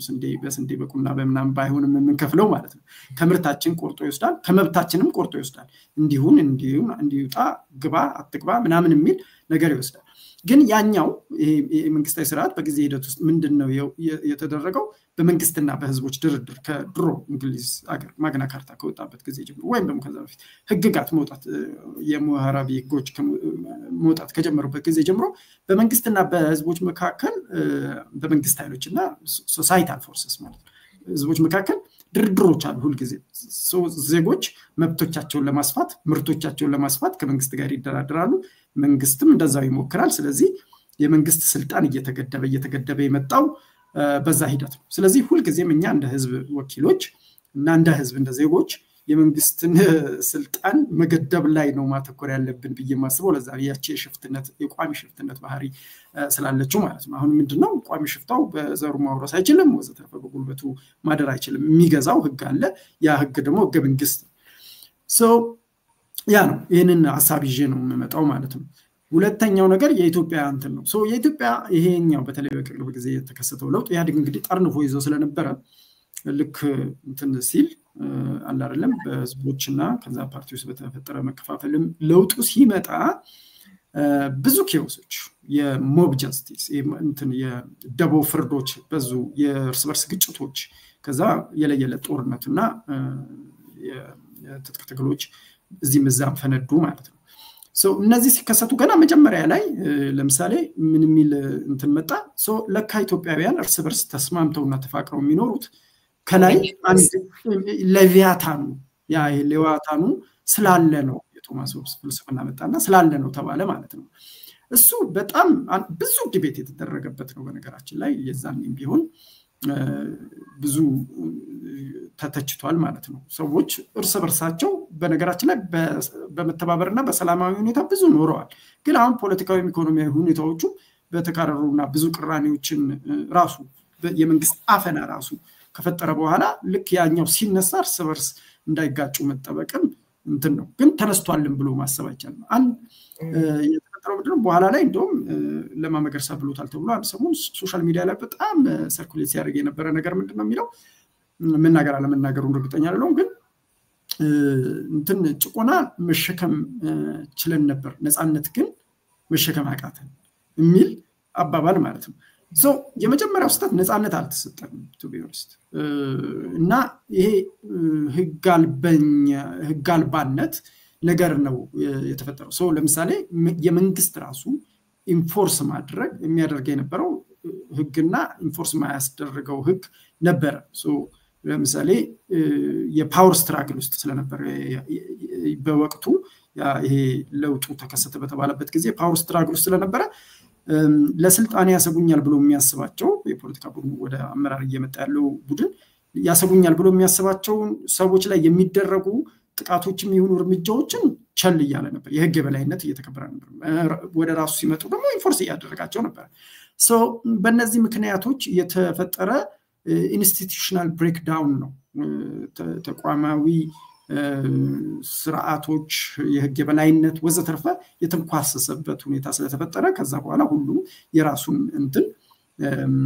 የራሱን መብት በጉልበት ለማስከበር ሞከረ ማለት ነው እና ኦልሶ የፓወር ቫኪዩም በመፈጠሩ ምክንያትና የበፊቱ የፓወር ስትራክቸር ተሰብሮ በአዲስ ስትራክቸር ለመገንባት የተለያዩ የፖለቲካ ተዋናዮች ጥረት ያደረጉ ባሉበት ሰዓት ላይ የተፈጠረ ትርምስ እንጂ እንትና አይደለም እና እኔ አሁን በአሁኑ ሰዓት ኦፍ ኮርስ ብዙዎቹን ተቃዋሚዎችን ዛም ጽሁፍ ላይ የተቸውት ነው አሁን በትጥቅ ትግልም እየተንቀሳቀሱ ያሉ እንትኖች ለምሳሌ ስልጣን ቢይዙ አሁን ካለው መንግስት የተለየ ነገር ያደርጋሉ ብያለሁ ተስፋ አላደርግም ለዛ ነው ኦልሞስት ሁሉንም የማልደግፋቸው ማለት ነው ምክንያቱም ለኔ ይሄንን ማለት ስልጣንን እንደዚህ ገድባለሁ እና በመጣ እንኳን እንደዚህ አይነት ስርዓት ነው የምዘረጋው ብሎ ቃል የገባልኝ አካል የለም ወይም ሲገባ ያየሁት አካል የለም ስለዚህ ሁሉም ያው አምባገነኖች ናቸው ኢትዮጵያ ውስጥ ደግሞ ስልጣን ላይ መውጫና መሰንበቻው መንገድ እስካሁን ድረስ በመናየው ነውጥ ስለዚህ የነውጥ ስትራክቸሮችን ማን ተቆጣጣሪ የሚለው ስለዚህ ስልጣን ላይ ለመውጣትም ወይም እዛው ለመሰንበትም ነውጥን ብቻ የሚጠቀሙበት ስርዓት መብቃት አለበት የስልጣን ምንጭ ብዙሃን ወይም የብዙሃን ይሁንታ መሆን አለበት የስልጣን ምንጩ ምንድነው የሚለውን ስንወስን ነው ይሄ መተባበቅ ቢመጣው ነው ምለው ስለዚህ ያ እንግዲህ አይ ቲንክ ጥያቄሽን የመለስኩ ይመስለኛል መንግስትን የምታይበት መልኩ ራሱ የሚለው ማለት ነው ለምን ፕሪዴተር አልከው ለሚለው አው ልክ ነው እንዳልኩ እኔ ትንሽ አሁን ያኛው ላይ የነበረኝ ነገር መንግስት ላይ በፊት አሁን ምናልባት በደንብ ካልበሰለ የታም ሊሆን ይችላል በዚህ መጠን ቅድም የዘረዘርኳቸውን አይነት ቀላል የማይባል የማህበረሰብ ክፍል ወይ ታገላለሁኝ ያለውን መንግስት የሚለውን አካል አይበት የነበረው መነጽር ስለተቀየረ ሊሆን ይችላል። እሱም ደግሞ አሁን ይሄ አንጻራዊ ለውጥ ወይም ደግሞ እነ ጠቅላይ ሚኒስትር አብይ ቡድን ከመጣ በኋላ ያየነው ነገር አለ። እሱን ምንድነው በዋነኝነት ችግሩ ተብሎ የሚታሰበው የሚለው እንዳልከው ክርክርም ተካሂዶበታል። ነፃነትን ማስተዳደር አለመቻል እያሉ ለምሳሌ ጠቅላይ ሚኒስትር አብይ የሚገልጹት ነገር አለ። እኔም እሱን አንተ ባልከው መልኩ ነው የማየው። መጀመሪያስ ነበር ወይ ለምሳሌ የሚዲያዎችን ጉዳይ ሲነሳ ይሄኛው መጣ የተባለውን ቡድን የማሞካሸትና ሌላውን ደግሞ የመምታት አይነት ነገር ነው እንጂ በትክክል ሚዲያዎች በተለምዶ የመንግስት የሚባሉት ምንድን ነበር የሚሰሩት? እንደዚህ የሚሉ ጥያቄዎችን ስጠይቅ ነበረ። ግን ነፃ ለማድረግ በተሞከሩ ወይንም ክፍት ለማድረግ በተሞከሩ ቦታዎች ሁሉ ለምሳሌ የተለያዩ ሚዲያዎች መስራት ሲጀምሩ ምንድነው ማድረግ የጀመሩት? አክቲቪስቶች፣ የገቡ ፖለቲከኞች ምናምን እሱን ነገር ስናይ ደግሞ አሁን ያልከው ነገር ይመጣልና ሁለቱንም አይነት ነገር አድርጌ አየዋለሁኝ። አሁን ነፃነት ማስተዳደር መቻል የሚባለው ላይ እሱ ብቻ ነው አይነቱ ነገር ልክ አይደለም። የመንግስትን አፋኝነት ምናምን የረሳው ግን ደግሞ እዛም ላይ በደንብ ችግር አለ። የንጉሱ ስርዓትም ከዛ በኋላ ደግሞ ወታደራዊው ከዛ በኋላ ደግሞ የፌደራል ስርዓት ላይ እንደዚህ የሚለውም ደግሞ የጠቅላይ ሚኒስትር መለስ አሁንም ደግሞ ያለው የጠቅላይ ሚኒስትር አብይን ስታየው ምንድነው ችግራችን? ቢለዋወጡ እንኳን ነገሮቹ የመንግስት ቅርጽ እንደዚህ የሚባሉት ነገሮች ይሄ አምባገነናዊ ነገር የመኖሩን ነገር የሚለውን ስታይና አሁን ያሉት ተቋሚዎች ተሳክቶላቸው ቢቀይሩት እንኳን አሁን ያለውን መንግስት ከምናየው ባህሪያቸው በመነሳት የተሻለ ነገር በኔም በኩል ይመጣል ብዬ ማሰብ ነገር የለምና እሱን ነገር ሳይነው እንዳልኩ አሁን ይሄ በጣም ጠንካራ የሆነው ነገር መንግስት ላይ ብቻ የነበረው ነገር በፊት እዛ ጋር ነው ችግሩ ብዬ ከማሰብ የመጣው አሁን ቀዝቀዝ ብሎ ሌሎቹም ላይ የምል ያ ነው እንጂ በደንብ ጋር አለው ልል ፈልጌ ነው። መጨመር ትችላለህ ምናልባት? እኔም ያሰጋኛል እውነቱን ለመናገር ሰው ግን እኔ አሁን አንዱ ምለው ይሄ ነው። በቃ አምባገነናዊ ስርዓቶች ትልቁ ችግራቸው ይሄ ነው ማለት ጀኒውን የሆኑ ኦልተርናቲቭስ አይኖሩም። አማራጮች ስለማይኖሩ የምናየው እንግዲህ አማራጭ ብለን የምናያቸው አሁን ያሉትን የተቃዋሚ ፓርቲዎች ነው ማለት ነው። ስለዚህ እነሱን አማራጭ ብለሽ ስታይ ማለት ቢመጡ ምን አይነት ስርዓተ መንግስት ነው ሊመሰረቱ የሚችሉት ብለሽ ስታስቢ ያሳስባል። ግን ዞሮ ዞሮ አምባገነናዊ ስርዓቶች ባሉበት ውስጥ እውነተኛ አማራጭ መገንባትም ስለማይቻል ይሄንን እንግዲህ እኔ አሁን ይሄንኛው ብዙ ነገር ነው ኦፍ ኮርስ ያስተማረና ኢፍ ኤኒቲንግ ላለው ነው ሁልጊዜም ይሄንኛው የለውጥ ጊዜ የሚባለው አንዳንድ ጊዜ የነውጥ ጊዜ ለዋሉ የሚያስተምረን ነገር ካለ ለውጥ በአንድ ጊዜ ተዘሎ ማለት ነው ከዚህ ከአምባገነናዊ ስርዓት ዘለን ዲሞክራሲያዊ ስርዓት ውስጥ የምናርፍበት እድል በፍጹም እንደሌለ ነው። በቃ ግዴታ ፔንፉል ጆርኒውን ማድረግ አለብን። በጣም ረጅም ነው፣ አድካሚ ነው። ግን ያንን መንገድ ሳንጓዝ በአቋራጭ የምንደርስበት መንገድ የለም ብዬ ነው የማስበው። ብዙ ሰዎች እኔ ተስፋ እንደሚያስቆርጥ አውቃለሁ። ብዙ ሰዎችም ተስፋ ቆርጠው ነፍጥ ያነሱለት ጉዳይ ነው። ግን ከዛ ነፍጥ ካነሱለት እንትን ውስጥ የተሻለ ስርዓት ይመዘዛል ብዬ አላስብም። ስለዚህ መጀመሪያ መታገል የሚኖርብን እንደዚህ ስልጣንን ለመግራት ተቋማዊ እንትኖችን ተቋማዊ አሰራሮችን እምነቶችን ለመጨመርና ግለሰቦችን በሙሉ ከእንትን በታች ከህግ በታች ማድረግና ሁሉም ሰዎች በህግ ፊት ሲቀርቡ እኩል አሁን በቅርቡ የተስፋለም ወልደየስ የጋዜጠኛ ተስፋለም ወልደየስ ጉዳይን በጣም በቅርቡ እየተከታተልኩ ነበርና በጣም የሚያሳዝን ነው። ለምሳሌ ፍርድ ቤት ይለቀዋል፣ ፖሊስ ያለቀውና ፖሊሶቹ ራሳቸው ይፈራሉ መልቀቅ። ምክንያቱም ደህንነት አስሮት ስለሰጣቸው በኋላ ላይ ለምን ለቀቃችሁ ልንባል እንችላለን የሚል ስጋት ሁላ ነበራቸው። ስለዚህ ፍርድ ቤቱ ይፈርዳል፣ ፖሊስ ያቆየዋል። እስከ ሰበር ሰሚ ችሎት ተኬዶ ማለት ነው። የሚያድርበት አንዳንድ ጊዜ ሲያድር ተስፋለም ታስሮ ሲያድር መፈቻ ግን ፍርድ ቤት ጽፎለታል ማለት በዋስ ለቅቄዋለሁ ብሏል። ዋሱ ተከፍሏል ወዘተርፈ በቃ የህግ በላይነትና በህግ ፊት እኩል አይተው ምክንያቱም አንድ ደህንነት ስለያዘውና ስለ አስረከበ ለፖሊስ ጣቢያው ህጉ ወይም ፍርድ ቤቱ የሚወስነው ያንንም ያህል ተቋም የሚወስነው ውሳኔ እንደዋዛ ይታለፋል ማለት ነው። ለምሳሌ ጠቅላይ ሚኒስትሩ ቢሉ ደግሞ ለምሳሌ ተስፋለም መታሰር አለበት ቢሉ ኖሮ በቃ አለቀ መቼም አይፈታም የፈለገ ፍርድ ቤቱ ይል ምናምን ፍርድ ቤቱ ደፍሮ በዋስ ይለቀዋል ብዬ ለማለት ይከብደኛል ግን በቃ ይሄ ነው ስርዓታችን ሌላ ሰው ንግግር እዚህ ጋር በደንብ አድርጎ ምሳሌ ሊሆን ይችላል ብዬ አስባለሁኝ ስለ ሌብነት ችግር አለባቸው የምትሏቸውን ሚኒስትሮች ነገሩኝና አንድ ሳምንት አላቆያቸው የሚለው ማለት ነው እና ልክ ነው ልጨምር ብዬ ነው ምሳሌ አዎ ልክ ነው በጣም በብዙ ጊዜ ነው ጠቅላይ ሚኒስትር አብይ አክቹአሊ ራሳቸውን እንደ ንጉስ ነው ወይ የሚያዩት የሚያስብለው በልጅነታቸው እና እናታቸው ንጉስ ትሆናለህ ብለው ስለነገሯቸው ብቻ አይደለም በተደጋጋሚ ብዙ የሚሏቸው ነገሮች ስላሉ ነው እዛ ጽሁፍ ውስጥም የጠቀስኩት አንዱ ምክር ቤቱ ሊጠይቀኝ አይችልም ብለው ነበር አንድ ጊዜ አልሰጠኝም በጀት አልመደበልኝም ሶ ያ በጣም ከፍተኛ የሆነ የህግ የበላይነት ጥያቄ የሚያስነሳ ስልጣኑ ማን ነው የሚቆጣጠራቸው እና እሳቸው ከህግ በላይ ናቸው ወይ ወዘተርፈ የሚል ጥያቄዎችን ያስነሳል ይሄንን ማለት የሚቻል አይመስለኝም ግን ብዙ ጊዜ እኔ እያሉ የሚሏቸው ነገሮች አሉ ሶ እሳቸውን እንግዲህ እኔ ሲሉ ጠቅላይ ሚኒስትርን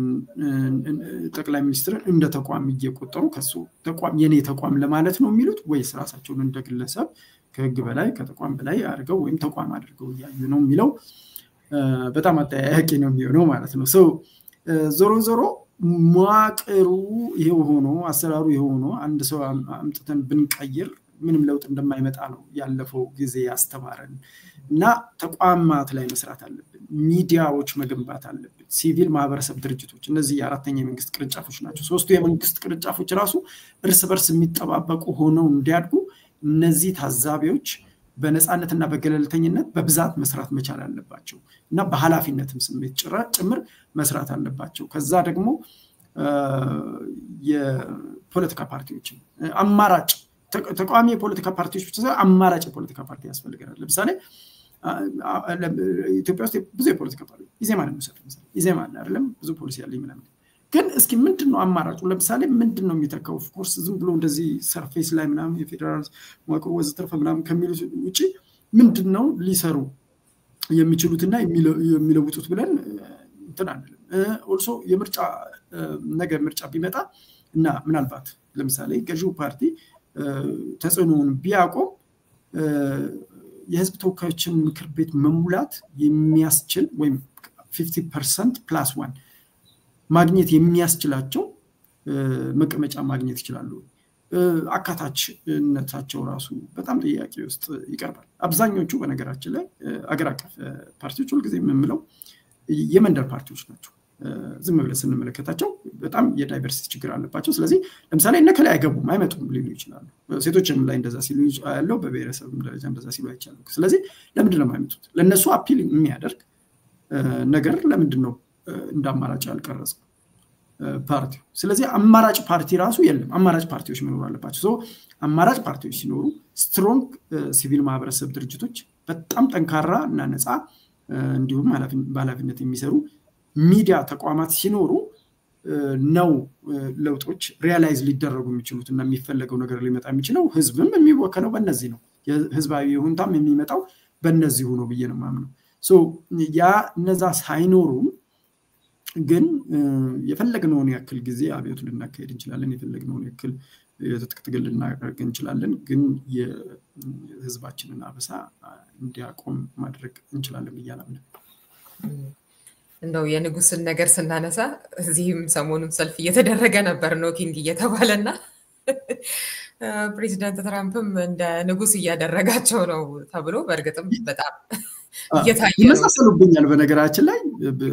አብይ አህመድና ዶናልድ ትራምፕ ብዙ ይሄ ውሳኔ የሚወስኑበት ነገርና እኔ ብለው ራሳቸውም የሚመለከቱ እንደ ሶቨሪን ፓወር የሚመለከቱበት መንገድ ይመሳሰልብኛል ነገር ግን እሱ ጋር በጣም አልገረመህም ማለት እንደዚህ አይነት ዲሞክራሲ አለበት መቆጣጠር ይችላል አንደኛው አካል ሌላኛውን የመንግስት አካል የሚባልበት ሀገር ላይ ራሱ አሁን ፕሬዚዳንት ትራምፕ መተው የቀያየሩት ነገር ኢቭን እነዚህ ሰልፎች ላይ እንኳን በቃ ኬዛችሁ እንዲሆነ በቃ ስደተኞች ምናምን አትውጡ ሊጎዳችሁ ይችላል ምናምን የሚሉ የህግ ባለሙያዎች እንደዚህ መኖራቸውን ስታይ በቃ ልክ እንደ ኢትዮጵያ ያለን የሚመስል ምናምን አይነት ነገር እዚህም እየመጣ መሆኑን ስታይ አንድ ሰውና በቃ ጥቂት ደጋፊዎቹ እንደዚህ ማድረግ ይችላሉ ተገነባ የሚባል ዲሞክራሲ ላይ ራሱ እና ምንድነው ታዲያ የሆነ ተስፋችን ምናምን የሚሊዮን አይነት እሱ ላይ እስኪ እንትን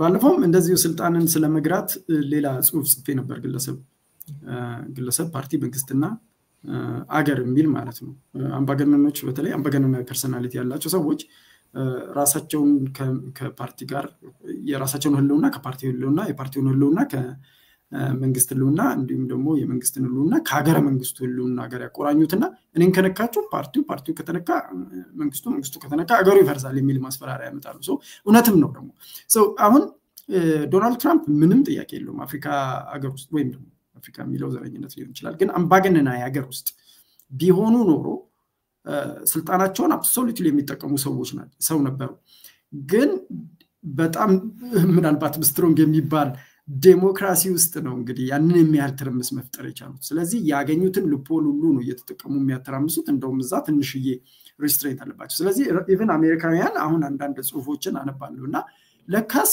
ፕሬዝዳንቶቻችን ሪስትሬንት ስላላቸው ይሉንታ ስላላቸው ነው እንጂ የፕሬዝዳንቱ ስልጣን አላግባብ ተለጥጦ ነበር እያሉ ማውራት እንደሱ ያሰብኩ ስለሆነ ጨምሮ እንደዛ እየጠየቅኩ ያለሁት እና ፕሬዝዳንታዊ እንትኖችን ሪሰርቾች በጣም እያገላበጥኩ ነበርና ፕሬዝዳንታዊ ስርዓቶችና ፓርላሜንታሪ ስርዓቶችን ስናወዳድር በአለም ላይ ብዙ ዲክታተር የሚወለደው ፕሬዝዳንታዊ ስርዓቶች ውስጥ ነው ምክንያቱም ፕሬዝዳንቱ የሚመረጠው ቀጥታ በህዝቡ ስለሆነ ተጠሪነቱ ለህዝብ ተወካዮች ምክር ቤት ወይም ለኮንግረስ ምናምን አይሆንም ስለዚህ ስልጣኑ በጣም የተለጠጠ ነው ብቻውን ራሱን የቻለ ትልቅ እየተቋም ነው በዛ ላይ ደግሞ ፕሬዝዳንቶች ፖሊሲ ያዛሉ ስለዚህ ፍርድ ቤት እንኳን ቢፈርድ አንዱ ቅርንጫፍ ሲፈርድ አስፈጽም ተብሎ የሚሰጠው ስራ ለፖሊሱ ነው ስለዚህ በጣም አደገኝነት አላቸው ግን ኦልሶ ደግሞ አንዱ የሚገርም ነገር በአለም ላይ በድንገተኛ ኦቶሪታሪያን ስታብሊሽመንት ውስጥ ሆነው ከፓርላሜንታዊ ስራ ከሚከተሉ ይልቅ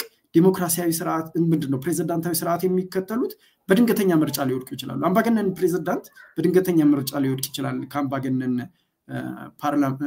ፓርላሜንታሪ ወይም ጠቅላይ ሚኒስትር ይልቅ ምክንያቱም ጠቅላይ ሚኒስትሩ ፓርቲው ነው አምባገነኑ ስለዚህ እንዳለ ስትራክቸሩን በሙሉ የመቆጣጠር እድላሉ ይሄ ግን ግለሰቡ ፓርቲው ውስጥ ለምሳሌ ፕሬዝዳንት ከሆነ ፓርቲው ውስጥ ተቀባይነቱ እየተሸረሸረ ሲመጣ ፓርቲው ብዙ ጠንክሮ ስለማይሰራለት ሊሸነፍ ይችላል በድንገተኛ ሽንፈት ማለት ነው ስለዚህ እነዚህ ዳይሌማዎች አሉ ዞሮ ወደ አምባገነናዊነት የመውሰድ እድል አለው ቁጥጥር ስለሌለበት ማለት ነው አሁን ወደ ኢትዮጵያም ኮንቴክስቱን ስናመጣው አንዱ ቻሌንጅስ ነው እኔ በአንድ በኩል ፕሬዝዳንታዊ ስርዓት በተለይ ብሔረሰባዊ ጠርዘኝነትን ይከላከላል ብዬ አስባለሁ ምክንያቱም ማጆሪቲ ብሔረሰብ የለም ኢትዮጵያ ውስጥ በሃይማኖትም ብንመጣ እንደዛው ከ50% በላይ የሆነ አንድ ሃይማኖት ተከታይ ምናምን የለም ስለዚህ አንድ እጩ የፕሬዝዳንት እጩ ቢያንስ ከአንድ በላይ ለሆኑ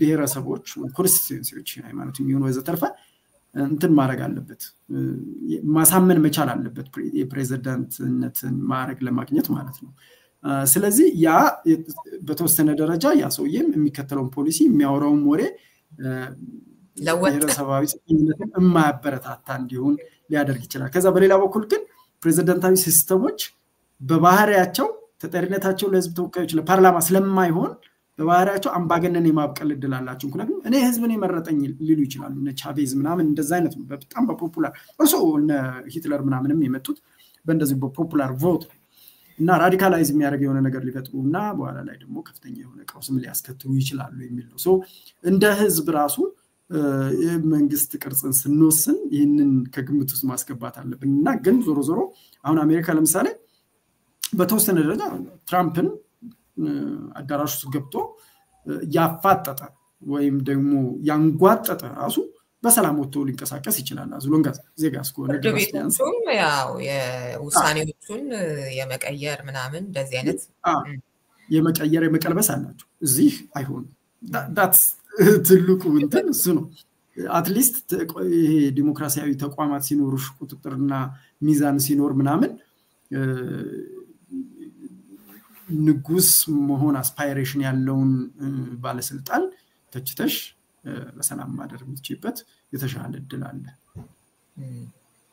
ስለዚህ በእንቅርት ላይ ጆሮ ደግፍ አይሆንም ወይ የሚለውን አሁን ባለን ሁኔታ ፕሬዚደንሻል ወደሚለው ብንሄድ የሚለው ራሱ የሆነ ብዙ መፈተሽ ያለ ብዙ መወያየት አለብን ነው ብዙ መወያየት አለብን ምክንያቱም ሁሉ ጊዜ እንዳልኩት ለምሳሌ የፌዴሬሽኑ ሲዋቀር የሆነ ችግር ለመቅረፍ ነው ተብሎ የታሰበው በቅጡ ታስቦበታል አልታሰበበትም የሚለው እንዳለው ነው ማለት ነው ሶ ግን ዞሮ ዞሮ የሱ ፌዴሬሽኑ ያመጣው ጣጣ ደግሞ ሌሎች ቀውሶችን አስከትሏል አይደል ልክ እንደዛው አሁን ይሄ ብሔረሰባዊ ወይም የብሔርተኝነትን ለመግራት ይሻላል ተብሎ የሚዘረጋው ፕሬዝዳንታዊ ስርዓት ደግሞ ራሱን የቻለ ሌላ ምክንያቱም አምባገነናዊነት ምናልባትም በፕሮፌሰር መሳይ ከበደ ቋንቋ የሁሉም ችግሮች ስለመሰረቱ ኦሪጂናል ሲን ለሳቸው ስሉ ይችላል ሶ ነው ብለን ይያለን ከነገና ፕሬዝዳንት ላይ ሹመን ለአምባገነናዊነት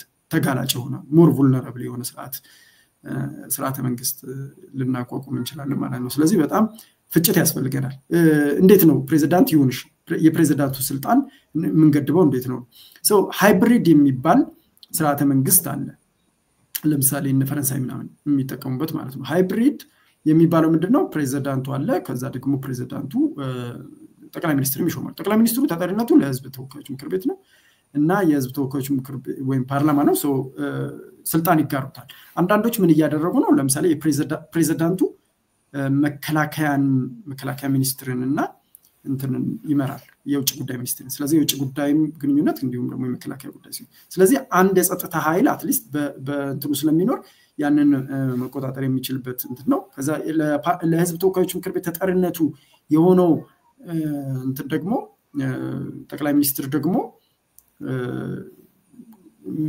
እሱ ደግሞ ሪፖርት ያደርጋል እንትን ስለዚህ ፓርላማው የተወሰነ ይቆጣጠራል ወዘተርፈ ግን ፖሊስን ይመራል ማለት ነው ፖሊስ እንደ አንድ ዲቪዥን ወዘተርፈ ሶ ሃይብሪድ ቢሆን ምናልባት የተሻለ ሊሆን ይችላል ብዬ እገምታለሁ ግን ዞሮ ዞሮ ፕሬዝዳንታዊ ስርዓት ስናደርገው ምን አይነት ገደቦች ፕሬዝዳንቱ እና የስልጣን መውጫና መሰንበቻው መንገድ ላይ ምን አይነት መቆጣጠሪያ እናበጃለን የሚለው ነገር በጣም ዲቤት መደረግ አለበት የዓለም ምርጥ ተሞክሮች የሀገራችን ነባራዊ ሁኔታዎችን ከግምት ውስጥ ያስገባ አሰራሮች መዘርጋት አለባቸው የነመሰው በፍቄ በጣም ነው የማመሰግነው ያልነካናቸውን እንደገና ሙሉ ምስል እንዲኖራችሁ ጽሁፉን አንብቦ ማለት ፈልጋለሁ አድማጮቻችንን በዚህ ፕሮግራም ግን ሳልለው ባላልፈው የምትለው ነጥብ ወይም ነጥቦች ካሉ ግን መድረኩ ክፍት ነው አይ ቲንክ ሁሉንም ነገር ያልኩኝ ይመስለኛል እንግዲህ ሌላ ጊዜ በሰፊው እንገናኛለን ረጅም ሰዓት ነው ያወራነው ሰዎችን እናደክም ይሆናል አይ ቆንጆ ጊዜ ነበረን ቴንኪዩ በጣም ያልምድብ በፍቄ አድማጭ ተመልካቾቻችን ከበፍቃዱ ዛይሉ ጋር የነበረኝ ቆይታ ይሄንን ይመስል ነበር በሌላ ፕሮግራም ከሌላ እንግዳና እንደዚሁም ርዕሰ ጉዳይ ጋር እቆያችኋለሁ እስከዚያው ሰላም